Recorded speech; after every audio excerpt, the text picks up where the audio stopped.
అదేంటంటే అధికారంలో ఉన్నవాళ్ళు ముఖ్యమంత్రి సీట్లో కూర్చుని అంతకుముందు వాళ్ళ మీద ఏదైనా కేసులు ఉంటే వాళ్లే తీసేసుకోవచ్చు అనే కొత్త విధానాన్ని ఈయన ప్రవేశపెడతా ఉన్నాడు.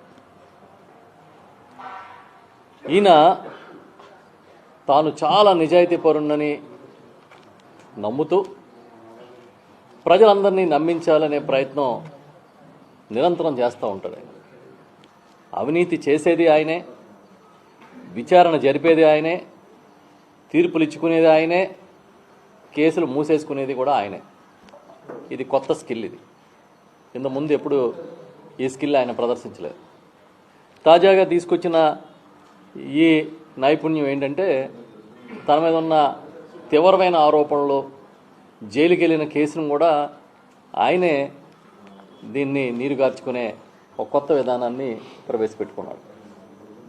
దీన్ని బట్టి మనకు చూస్తే ఏమర్థమవుతుందంటే ఈ రాష్ట్రంలో రాజ్యాంగం అనే దానికి విలువ లేదు. మీకు తెలుసు, గతంలో 2014-19 మధ్య ఈ రాష్ట్రంలో ఒక పెద్ద స్కామ్ జరిగింది. దాన్నే స్కిల్ స్కామ్ అంటారు. అంటే ఈ నిరుద్యోగులకి, విద్యార్థులకి నైపుణ్యాన్ని నేర్పిస్తామని చెప్పి 100 కోట్ల రూపాయలు ఎత్తేశారు. ఇది బయటపడి దీంట్లో ఆధారాలతో సహా సిట్టు తేల్చి సిఐడి కూడా దాని మీద కేసు నమోదు చేసి జిఎస్టీ ఈడీ కేసు నమోదు చేసి అరెస్టులు చేసి అదే కేసులో చంద్రబాబు నాయుడు గారు అరెస్ట్ అయితే ఇప్పుడు ఆ కేసుని ఆయనే తీసేసుకునే కార్యక్రమాన్ని చేస్తా ఉన్నాడు. చాలా చిత్రం ఇది. ఎందుకంటే ఎవడి సర్టిఫికెట్ ఆడే ఇచ్చుకుంటాడు అన్నట్టుగా ఈయన సర్టిఫికెట్ ఈయన ఇచ్చుకుంటున్నాడు. ఈయన కేసులు ఆయనే క్లోజ్ చేసేసుకుంటా ఉన్నాడు. ముఖ్యమంత్రి హోదాలో ఆయనే రివ్యూలు చేస్తారు. ఎలా చేయాలో అధికారులకి ఆయనే ఒక దిశానిర్దేశం చేస్తారు. చేసి చివరికి తన మీద కేసులు తనే తీసుకునే పరిస్థితి. బహుశా భారతదేశ చరిత్రలో ఈ విధంగా ఒక ముఖ్యమంత్రి తీవ్రమైన ఆరోపణలు ఎదుర్కొంటూ అధికార దుర్వినియోగానికి కూడా మళ్ళీ వెనకాడకుండా చట్టాలని, న్యాయ వ్యవస్థల్ని, అదేవిధంగా దర్యాప్తు సంస్థల్ని కూడా తన చెప్పు చేతల్లో ఉంచుకోవాలనే ప్రయత్నం చేయడం ఆశ్చర్యం కలిగిస్తుంది. ఏ అధికారాన్ని వాడుకుని మీరు ఈ కేసులు మూయించే కార్యక్రమం చేస్తున్నారు చంద్రబాబు అని మేము అడుగుతున్నాం. ఇవాళ స్కిల్ స్కామ్ అనే దాన్ని మీరు మొత్తం ఆ కేసును మూయించే ప్రక్రియ ఏదైతే చేస్తూ ఉన్నారో ఇది చట్ట విరుద్ధం, ఇది దుర్మార్గం, ఇది అధికార దుర్వినియోగం అని వైఎస్ఆర్ పార్టీ చాలా గట్టిగా చెప్తూ ఉంది. మీరు చేస్తున్నది పచ్చి దగ, అధికార దుర్వినియోగం. ఈ రాష్ట్రంలో స్కిల్ స్కామ్లో ఆ రోజు సిఐడి నమోదు చేసిన కేసులో ఏవన్గా ఉన్న మీరు ఏ విధంగా ముఖ్యమంత్రి హోదాలో కూర్చుని ఈ కేసుని మొత్తం తీయించేసే కార్యక్రమం చేస్తూ ఉన్నారని మేము ప్రశ్నిస్తున్నాం.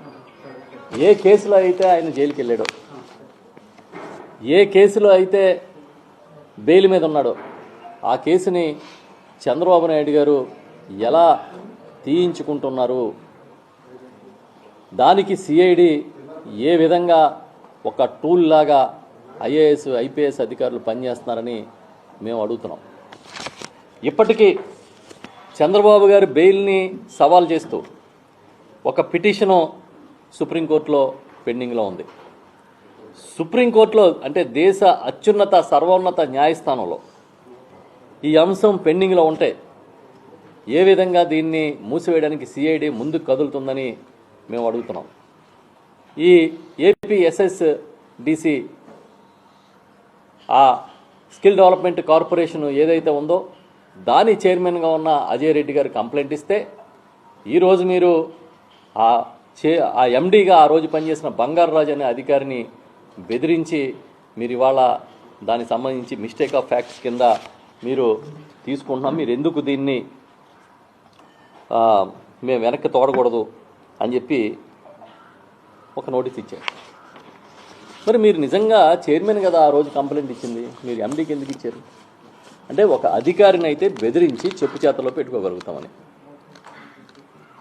ఆ రకంగా మీరు అధికారులను బెదిరించి ఇప్పటికే వివిధ కేసులు చంద్రబాబు నాయుడు గారి మీద ఉన్న కేసులన్నింటినీ కూడా తీయించేసుకునే కార్యక్రమం చేస్తూ ఉన్నారు.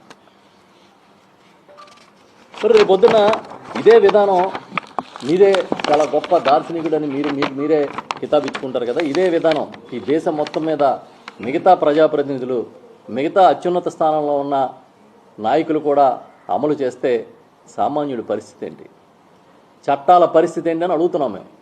ఆ కేసుని నీరుగార్చి కార్యక్రమం మీరు చేస్తున్నారు కదా.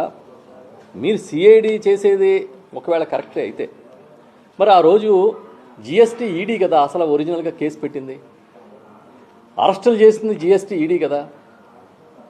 దీనిలో సూత్రధారులందరినీ పట్టుకున్నది, ఆస్తులు జప్తు చేసింది ఈడీ కదా. మరి ఎన్ఫోర్స్మెంట్ డైరెక్టరేట్ కూడా వాళ్ళ ముందు కూడా వెళ్ళి అధికారులు ఇది జరగలేదని చెప్తారా?